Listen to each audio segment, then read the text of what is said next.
Só porque você acredita que vai acontecer, não quer dizer que realmente vai acontecer. Ou só porque você não acredita, não quer dizer que não vai acontecer. Oi, seu desocupado! Tudo bem? Todos os lugares são diferentes, dependendo dos olhos que veem.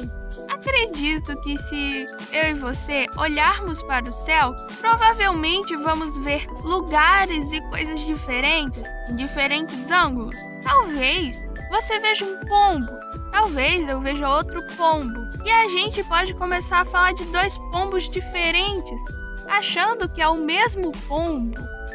O que é o pessimismo? Antes de respondermos essa pergunta, gostaria de avisar que quando comecei a pesquisar sobre isso, não sabia que era algo tão profundo. Desde sempre, as pessoas discutem sobre isso. E se você pesquisar isso no Google, vai aparecer que o significado da palavra pessimismo é tendência para ver e julgar as coisas pelo lado mais desfavorável, disposição de quem sempre espera pelo pior.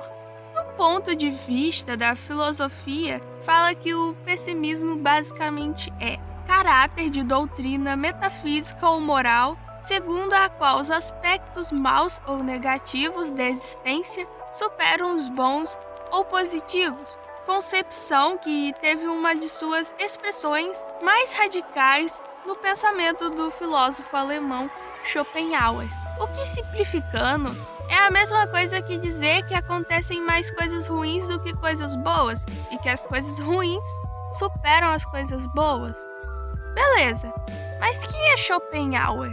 Schopenhauer defendeu que a ideia que o homem não é um ser unificado e racional, que age conforme os interesses, mas um ser fragmentado e passional, que age influenciado por forças que fogem do seu controle.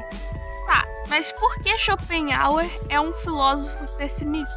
Schopenhauer é considerado um filósofo pessimista, pois acredita que existe um conflito particular entre ação e vontade. Isso significa que nossa vontade particular nem sempre corresponde àquilo que precisa ser feito ou realizado para o bem comum. Esse cara basicamente acreditava que tem coisas que podemos controlar e coisas que simplesmente não podemos. Porém, saber que você não é responsável por tudo que te acontece não deveria ser bom ou aliviador de alguma forma? Porém, não podemos negar que há sim um lado pessimista, que é você não ter controle sobre as coisas externas e às vezes até internas. E isso, inevitavelmente, vai ser preocupante um dia. Como em um acidente ou em uma prova surpresa, seja na escola ou na vida.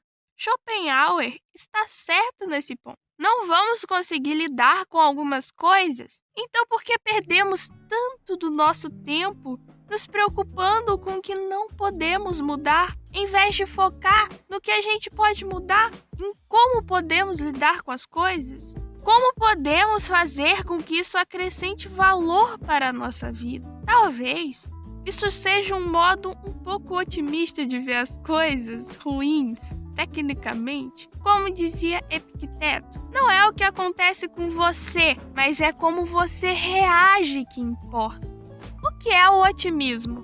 Se você pesquisar no Google, vai aparecer que o otimismo é disposição para ver as coisas pelo lado bom e esperar sempre uma solução favorável, mesmo nas situações mais difíceis. Já no ponto de vista da filosofia, vai aparecer que é uma orientação filosófica característica do pensamento de Leibniz, que foi combatida por Voltaire, que basicamente consiste na afirmação de que Deus escolheu a constituição do mundo em que vivemos, com suas alegrias e seus sofrimentos, o que permite, entre os diversos mundos imagináveis, a conciliação entre o máximo de bem e o mínimo de mal, o que o transforma no melhor dos mundos possíveis. Beleza, mas quem é esse Leibniz? Ele pensava da seguinte forma: sendo o universo criado por Deus, nele se torna possível conciliar o máximo de bem e o mínimo de mal. o que faz dele o melhor dos mundos possíveis. Essa frase é bem bonitinha de se ouvir, porém, há um problemão aqui. Se estamos no melhor dos mundos possíveis, isso significa que tudo acontece por conta do destino e não devemos reclamar ou ser ingratos, já que estamos no melhor dos mundos possíveis. Aí que entra o problema. Naquela época, ainda não tinha liberdade de expressão. Tudo era controlado pelo governo da época e o governo dava um jeitinho de convencer o povo por meio das suas próprias crenças. Nesse caso, por meio da igreja.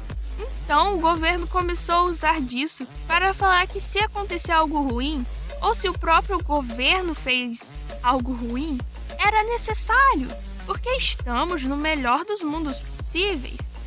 Então, se você reclamar do que fizemos de errado ou tentar nos corrigir, você estará indo contra suas próprias crenças e seus princípios e sendo um belo hipócrita. Então fique quieto e vai trabalhar, porque sem povo oprimido não temos impostos. Obviamente, isso era mais uma das censuras da época, que todos eram obrigados a suportar.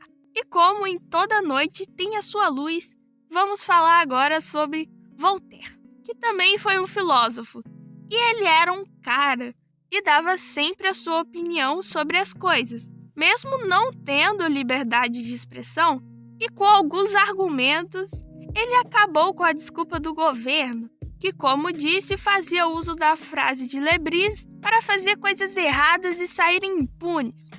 Então, Voltaire escreveu um livro chamado Cândido ou Otimismo, que inclusive eu queria muito ler antes de gravar esse vídeo. Entretanto, sabe como é que é, né? Tem que trazer vídeos para vocês ficarem felizes em todas as semanas. O livro dele falava sobre um menino chamado Cândido, e ele era muito otimista. E durante todo o livro, Cândido passa por várias aventuras que mostram como o mundo é cruel. Cândido vê e passa por coisas horríveis, como a guerra, e como ver como os escravos eram tratados naquela época na Europa. Inclusive, até traz várias críticas sociais. E nesse livro em específico, as histórias são contadas em um tom de comédia, zoando legal a galerinha da censura e da opressão. Inclusive, esse foi um dos filósofos que influenciaram indiretamente no movimento do Iluminismo, que foi um movimento europeu que buscava gerar mudanças políticas, econômicas e sociais na sociedade daquela época. E isso mudou o mundo da arte e também tornou possível a liberdade de expressão através do conhecimento. Tá, mas você já ouviu falar do otimismo irrealista?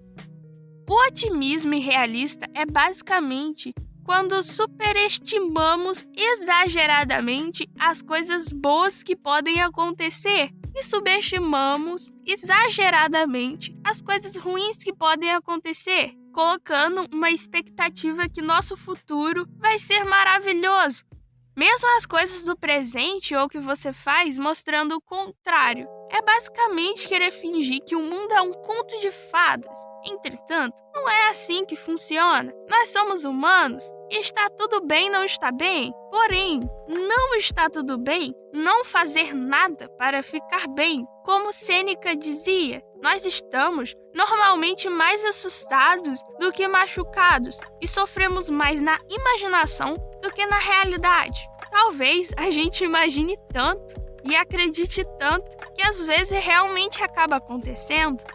Às vezes a gente adianta o medo na nossa imaginação e na maioria das vezes ele permanece lá e você só vai ter se preocupado à toa. Claramente isso era muito útil na época que a gente morava nas cavernas, mas a gente não mora mais nas cavernas, né? Todavia, uma vida de preocupação é literalmente preocupante. É como aquela frase do Pain de Naruto: a dor é inevitável, mas o sofrimento é opcional. Dá até uma nostalgia só de ouvir essa frase. Doente e ainda assim feliz. Em perigo e ainda assim feliz. Morrendo e ainda assim feliz. No exílio e ainda assim feliz. Na desgraça e feliz. Essa é uma das frases de Epicteto, um escravo em Roma que viveu uma vida de dificuldades e ainda assim feliz. Muito obrigada por assistir, obrigada por estar aqui.